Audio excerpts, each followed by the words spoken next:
to another episode of Coffee with April. So, we're basically in competition season, or at least we have a lot of stuff going on when it comes to it, and I want us to start sharing a bit more about that and what is actually going on. So, importantly, or all the competitions are equally important, to be fair, but we're, for the second time now, entering the Nordic Roaster competition, and we want to share some of our kind of process behind that competition and share how we're actually working with it. So the competition, for those of you that don't know, is 10 different roasters that are roasting 2 different coffees. So the structure is pretty simple. You're actually roasting the coffee in your own machine or at your own roastery. So we will be roasting the coffee here on the lorry behind me, and the other competitors will roast the coffee at their roastery. So you have 2 different coffees. One coffee is a coffee that the competition is choosing for you. So everyone needs to roast the exact same coffee. I'm not completely sure, but I think it's honey processed Maracatura from Nicaragua this time. Let's see, there's always different green bean sponsors, right? So that's going to be a really interesting process, and it's always really fun to come to the competition and try all of these different coffees, or the same coffee but different profiles from all of these different roasteries, because you always find something being a lot better than others, and there's always a few surprises in there, which is really interesting.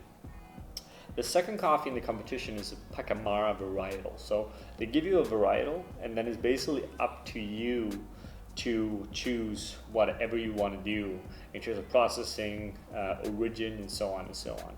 I think for us, that's a big part of why we're competing in this competition, because Pacamara is a varietal that we haven't really been exposed to properly at April. We still haven't launched one single Pacamara varietal, which we're very much about to change. And it's been a very interesting journey, because we have, ever since we signed up for the competition, which is, I would say, February, March this year, the competition will be in September, we have been kind of focusing on trying all of these different Pacamaras. And to some extent, I'm kind of, my interest is getting back into it. I'm getting more and more into these Pacamara varietals, because you can find some that are actually tasting really, really good. And I think that's a very exciting part of it. So what we're trying to do, if we can get the fly out of here, what we're trying to do is to taste as much different coffees as we can in the Pacamara varietal, both in terms of origin and processing.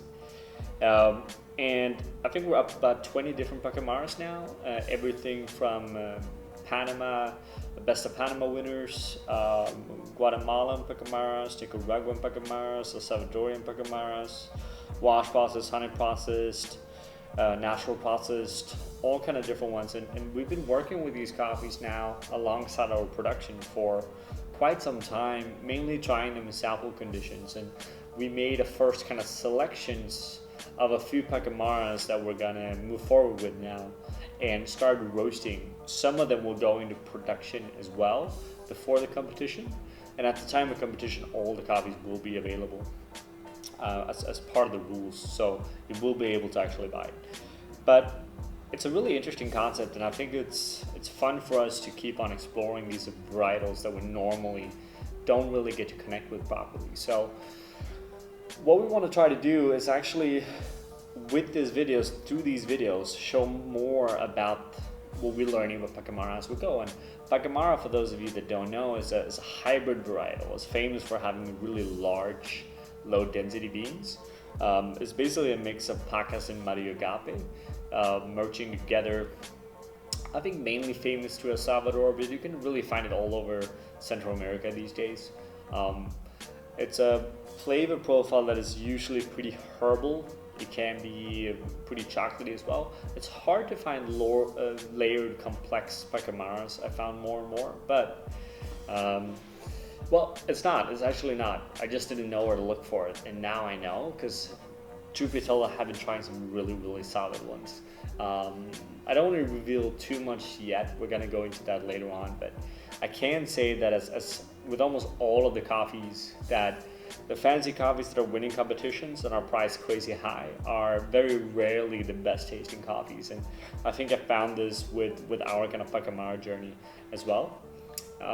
But yeah, one of many videos where we're going to share our kind of progress, roast approach, tactics, stuff like that for the Nordic Roast competition that is coming up in September. And if you have more questions about the competition, or again anything about Pacamara or any specific about that, please just comment down here. Share always. We're really happy that you guys are watching, and I'm looking forward to sharing more about this as we go. No more, no, no more, no, no more, no.